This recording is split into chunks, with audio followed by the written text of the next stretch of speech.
here comes the relaunch of the Mist of Pandaria, and along with it, that F5 content tornado storming through your YouTube feed, full of all those reacts and tier lists you guys love so much. God, you love them. Num, num, num, num, num, num. And then what happens? You start getting those wandering eyes, thinking about taking a turn on something new. Monks are so cool, but where were the cool monks when the horde had to be broken and the scourge purged? Can someone please show me where all the monks are out here? I can't find a one.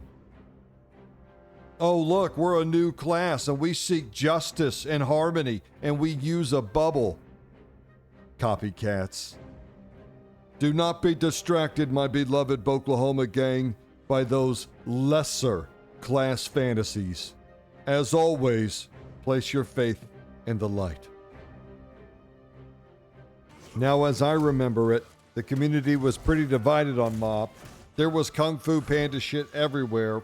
Some were concerned that we were getting away from the World of Warcraft, and I remember that in particular because I was one of them. And it's a complaint that I still make today about retail. But even so, the art is amazing. These zones are incredible. And you throw the music on top. Come on. There's just no other way to say it. MoP is just gorgeous. The great praise that MoP always receives on the forums and subreddits is class design. You'll notice that the classes do have quite a few buttons. This was the point when calls for pruning really started to gain steam, and in the next two expansions after MoP, Warlords of Draenor and Legion, there was pruning. Another thing you'll notice very quickly is that everyone has tons of everything. Abilities, CC, interrupts, ability to move while casting, and I think all that shit going off at one time in both PvE and PvP is what really drew a lot of people to MoP. It's very dynamic. The pushback from the critics of MoP class design, I think, like to unite under a banner of homogenization. I think a lot of WoW players, especially in the classic communities, feel like classes having strengths and weaknesses is peak class design. Everybody having everything makes nothing feel special. But the strengths and weaknesses game doesn't play so well into competitive modes. And that's the great divide in retail development.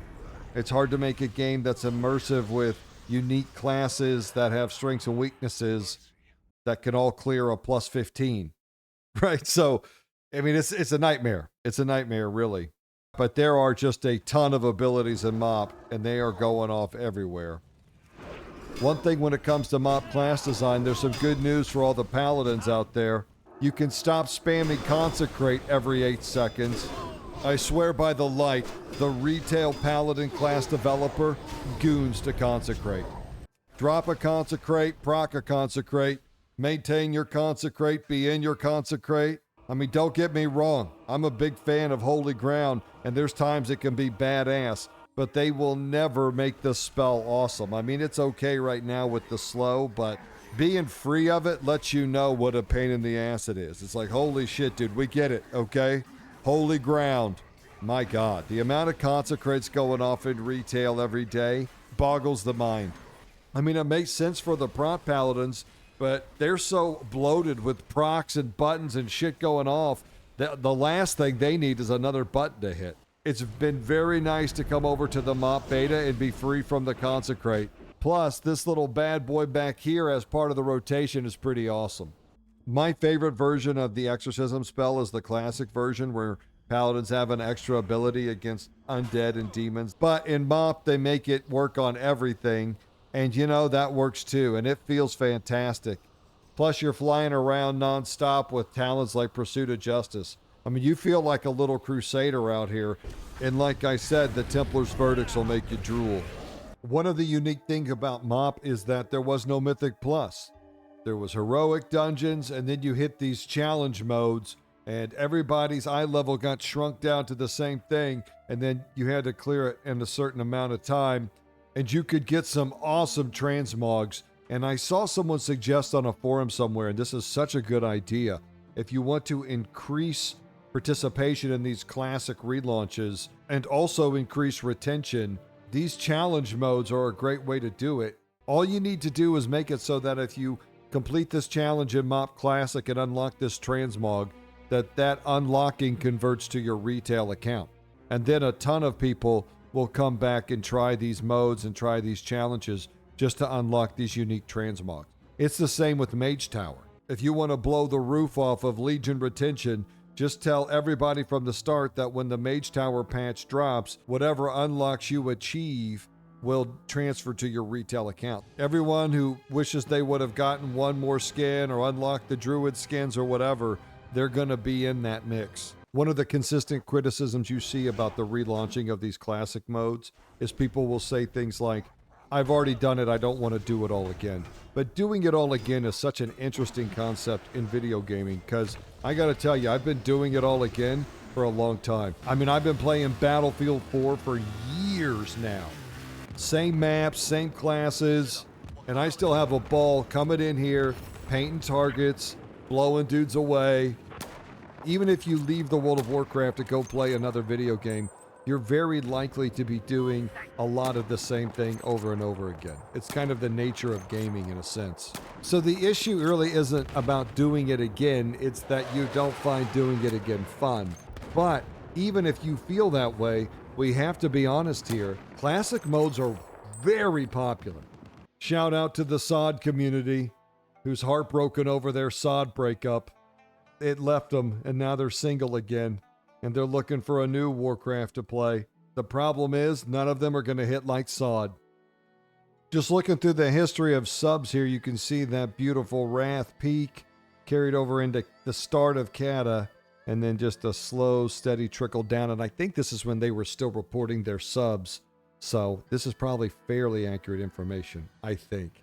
And then people came soaring back for Legion, and then we had that huge slide. And you'll remember back in these days, there were, 12, 14-month-long content droughts. But this is what I want to point out, is that we're down here in Battle for Azeroth, and things are looking really bad. But look what comes bringing the subs roaring back right here. World of Warcraft Classic, and you'll remember that first Classic launch. And then we've gone on and we've gotten these Classic modes and stuff like that, and some have, done better than others. And now, with the combination of the Classic modes and retail, they're back living that high life. I think it's a brilliant idea for World of Warcraft, but I hate it for the community, because I want us to all be in one. But times change, the game evolves, and you got to change with it. I'll just tell you, one of my favorite gaming experiences is just a great launch. I don't care if it's MoP launch or Classic launch or a new SOD or the Midnight, whatever. I just love a great launch. There's nothing like a World of Warcraft game launch, in my opinion. I think it's a very unique gaming experience. I don't know any other MMOs that can pull them off, at least not to the level that WoW does. You're talking about melting the servers, everybody trying to log in and start their new guy, and it's awesome. And let us not forget that most sacred and holy of MoP content, the Timeless Isle. It, along with Pandaria, are the first in a series of a retail island hopping campaign that is just unbelievable. The amount of island invasions we've conducted over the years, we are just experts at it, and we just continue to this day, cracking island after island. It's what we love to do, and it's how we roll. My advice is just get into whatever WoW you fit in, and if you don't fit in one, just take a break for a little bit until one you might fit in comes up. And then you hop in and ride that train for a little bit. Yeah, it ends at some point, but that's fine. You just go with the flow, as long as you're having fun. And don't let people take your fun. God, they'll try. That's why you got me, and I got you, family. Keep shining, kings and queens. Oklahoma out.